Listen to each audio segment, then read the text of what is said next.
New Zealand does not have a great environment record at all. Unfortunately, when you look at world rankings and you look at the proportion of threatened species, New Zealand is ranked worst in the world, number 1.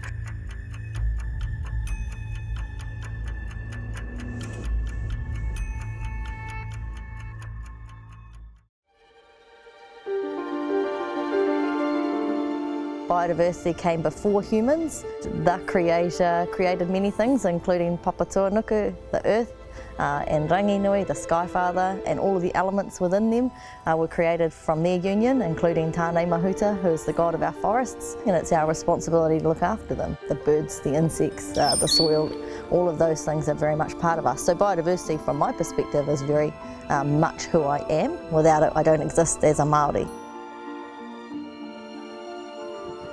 New Zealand is the seabird capital of the world. More seabirds breed here than anywhere else in the world. It's something that we should be proud of and something that we should maintain.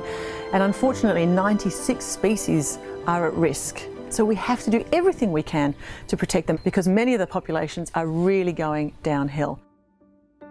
We are at crisis point. Unfortunately, the way we feed and fuel our 21st century lifestyle is unsustainable. We have fundamentally changed the planet and it's completely getting out of balance. When a new penguin comes to live with us, it has usually been found in the wild sick or injured. If the penguin doesn't come here or to a rescue centre like ours, the outcome is usually euthanasia. Because we don't want to send them out to the wild to suffer. We are a last resort, the final stop, if you will. The effort to keep these little penguins safe is a big job. The introduction of a lot of predators, land predators, has made life on the land a lot tougher for them. Commercial fishing is a massive problem for little blue penguins. They can be caught in nets, tangled in fishing lines.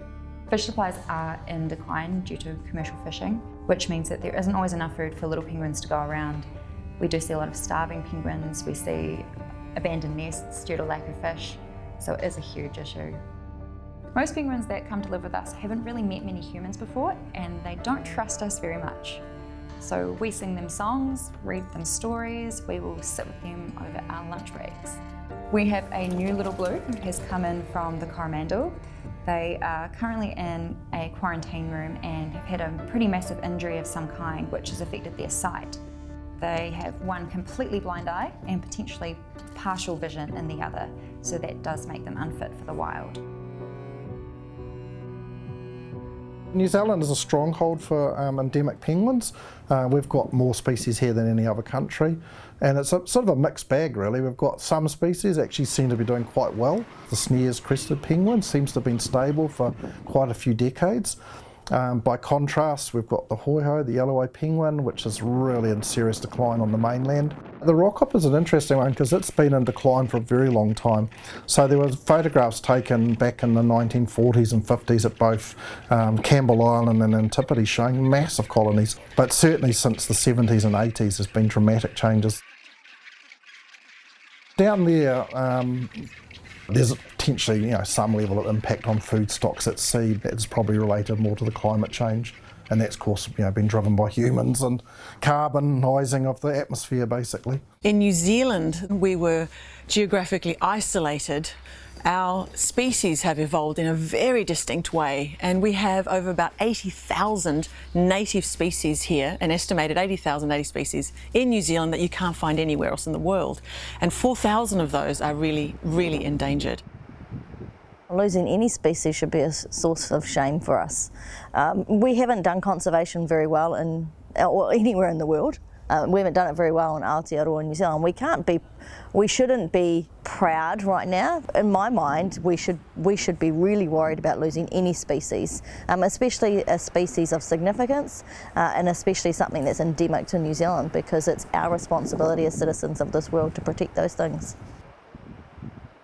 Fisheries threats would be a problem for a certain number of species of albatrosses and petrels. We've got land-based predator threats. Generally speaking, they're on the ground, which make them vulnerable to all the species like cats and mustelids, dogs, everything that can get at them at ground level, and rats in particular, particularly bad for seabirds. whenever a predator gets into their colonies, they are really vulnerable to losing both eggs and chicks within the nest, but even adults on the smaller species get killed outright as well. And so there's these catastrophic declines that have happened right through the Pacific. Our work here on Great Barrier is looking after the takakitai, so the black petrel. They're just amazing birds, absolutely magic.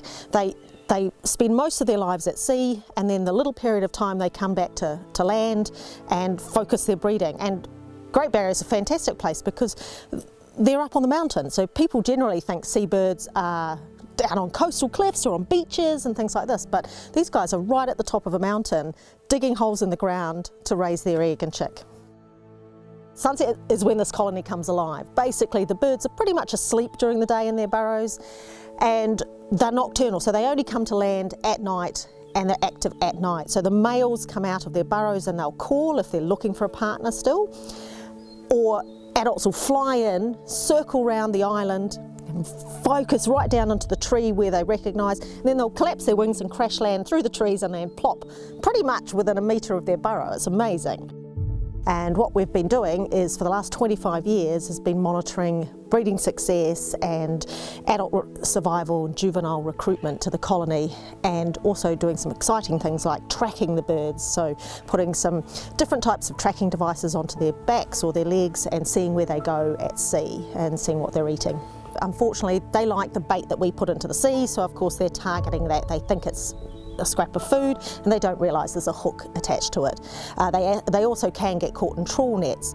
The black petrel is the seabird most recognised highest risk from seabird commercial bycatch. I've been longlining fishing for, well, it must be about 15 years now, since I was 16. We longline from Whangarei to Tauranga. We target predominantly snapper, but also a little bit of mixed tarakihi, trevally, gurnard. I don't know any fisherman that would willingly injure seabirds.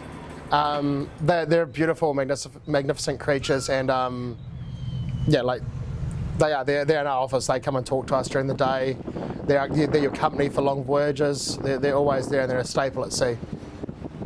Commercial fishers have both mandatory and voluntary mitigation methods. So you put out tory lines, so that's a long rope with flags on it to distract the birds from the end, fishing only at night, dropping hook depths, all of this sort of thing. And there's new measures coming out all the time.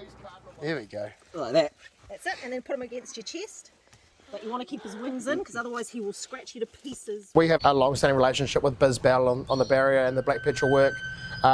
We have all our crew go up the mountain each year and do work with them, and it creates a really strong understanding of the birds with the crew, and it means they'll go that extra mile to make sure that we don't catch them. That sort of collaboration between scientists and fisheries is what's getting us some development of really good measures. Everyone's trying tory lines, everyone's getting their line down in the water, people are setting at night, people are using lots of weight if they set during the day. It's always more time, more money, normally less fish as well. So that, every time you do a little bit more for mitigation, you give up a little bit in your fishing. I don't think we could ever get to zero. I think we can get to very low so that it's just the anomaly catches. As long as we do our bit when they're here in the breeding season, I can sleep easy at night. Bird killers, or whatever you want to call it, the reputation of the fishing industry is old, and the way that it operates now is not current with our reputation. There's been a lot of work done over the past 20, 30 years to reduce that level of impact, and it's a big area of work. But the biggest concern we have is what's going on in the high seas, where people are supposed to be using those methods, but there's no one there to make sure they are using them, and that's where we think a lot of the major risk is happening in the high seas.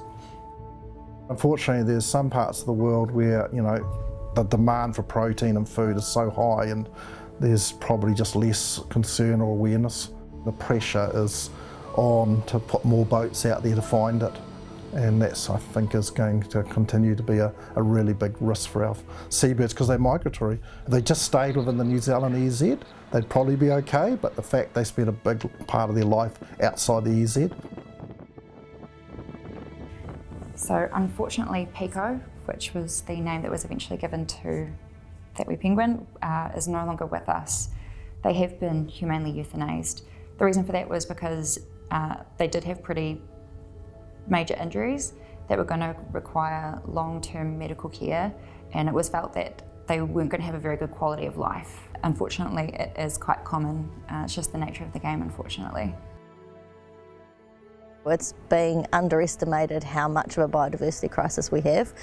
It's shadowed by climate change. Climate change is the sexier cousin of biodiversity loss, but actually biodiversity loss in my mind is much greater than the impact of climate change right now. Without biodiversity, then our human health suffers, and so the loss of biodiversity is going to have huge impacts not only for our physical well-being but for our way of life. Biodiversity loss is incredibly serious because biodiversity basically underpins every life form on this planet. It produces our food, it gives us our air and our water and our shelter. So if anything goes down in biodiversity, it not only impacts species but also humans, because at the end of the day we are yet another species.